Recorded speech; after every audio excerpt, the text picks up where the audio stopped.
who's a sports fan out there? Who doesn't love going to live events? I know, right? it's the best. It's one thing to watch it on TV, but of course it's a whole other thing to be there in person. And when two of the biggest names in tennis get together for a match, you know your full attention is going to be on the court.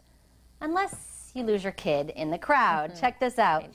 Rafael Nadal and John McEnroe playing an exhibition match in Spain. Nadal was about to serve when he noticed a commotion. It was a mother looking for her child who was lost in the crowd. Nadal stopped play and the crowd's full attention turned to help the distraught woman.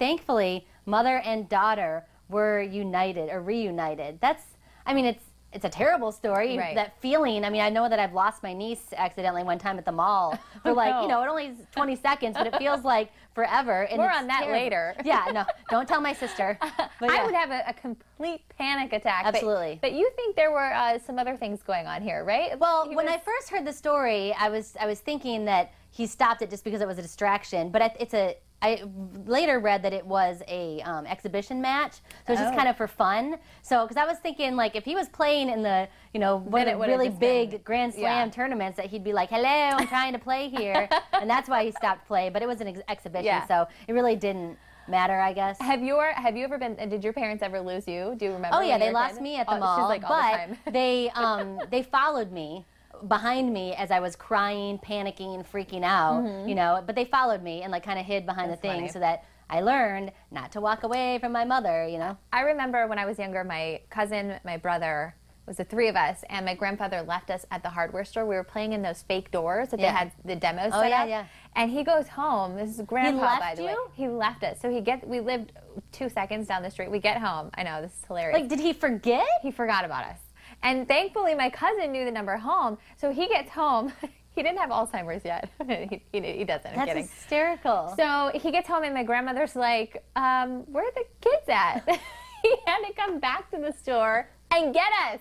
Oh, my goodness. That's hysterical.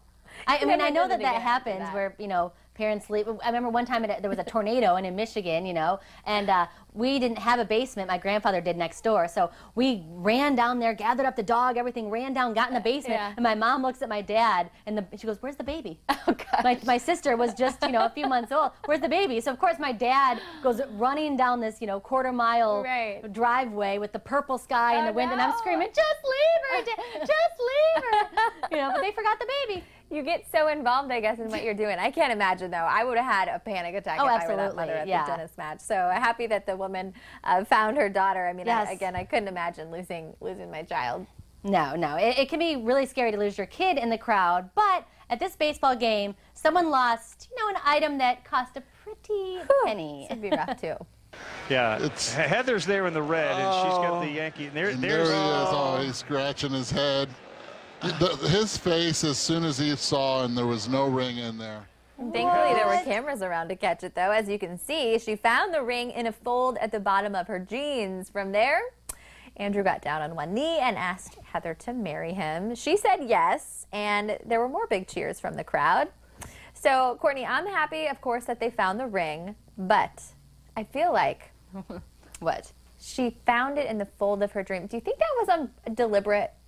Just to get a little viral video. TV. I'm so jaded now with, I worked in reality casting, and so I feel like everything now, especially with viral videos, is just fake. Yeah. So I don't buy it. I don't buy it. I don't know. I mean, I guess if you had like a sloppy roll, it could fall. Yeah. I mean, the look on his face was pretty genuine. I could act that out too, though. Like, how could I make the most memorable proposal ever? Okay, let's go to a baseball game, pretend we lost the ring, and boom, they're all over. The announcers they're viral stars, and they're talking about you, and look what you have to look back on. I mean, I wouldn't put it past them. I hope that's not the case, but I wouldn't put it past them. Yeah. I don't know. So, I mean, that would be a pretty pricey, you know, thank goodness that they did find it, though, right? I know, but I mean, everything when it comes to a wedding costs a lot of money. Like, I just saw on CNN Money that now the average wedding is more than $32,000. That is insane. They did say the normal couples, most couples will spend about 10 grand, but there are those that go way over the top. So I don't know, Steph. I mean, you're married, I'm not.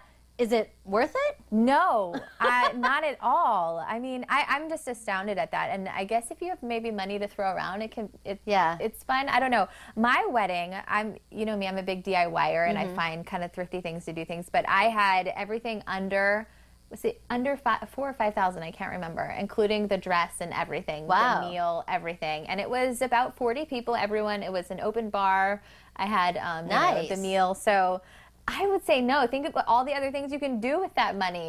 That's what I think too. I mean, I guess like you said, if you have money to throw around, that's one thing. Yeah. But you know, I actually used to be a wedding planner in Las Vegas, and I can't tell you just how easy it is for brides to spend money. They'll come in and say, "This is my budget." Yeah. I'm like, okay, but then the next thing you know, oh my gosh, how can we have a special day Right. without doves being released? And how can I have a special day with this little tiny bouquet? Oh I need a gosh. much bigger bouquet, and you know, we need a million more flowers and photos. And so it was just, you know, they'd look at their mom or dad, but it's my special day, and they would be like, but it's her special day. And that had to be fun. I bet you have some fun stories, a lot yes. more to go along with that. I don't know, yes. now that you say that, I feel like our culture, we make such a big deal out of it, and there's got to be a lot of money that's, you know, you're expected to kind of either buy the big ring, and you know, you think about those big weddings. Well, with the 50% divorce rate, I wish people would focus on their marriage instead of their wedding. No because kidding. guess what? When I was 23, I really, really wanted to get married. And I'm so glad I never did. Yeah. I'm so glad I didn't settle just to like be able to say that I had my princess day. Day. That's a good point. You think about the divorce rate. I mean, we'll end on that note because that's good advice right there. Alrighty. All right, you know who can probably afford a big, expensive wedding? Yeah. Talking about money to throw around? Selena Gomez, I'm guessing. Up next, we'll catch up with the popular girl herself and see why she has become and is still the queen of Instagram. We're dealing out a great day with the help of the Seminole Casino Hotel Immokalee. Check out the casino's new Seminole Poker Room. It's a chance to play where paradise plays. But the Morning Blend is the only place where you can get these great mugs. The fourth person to call 239-673-3388 will receive this Morning Blend Seminole Casino mug. Now, you can't win if you've won anything within the last 120 days. Good luck.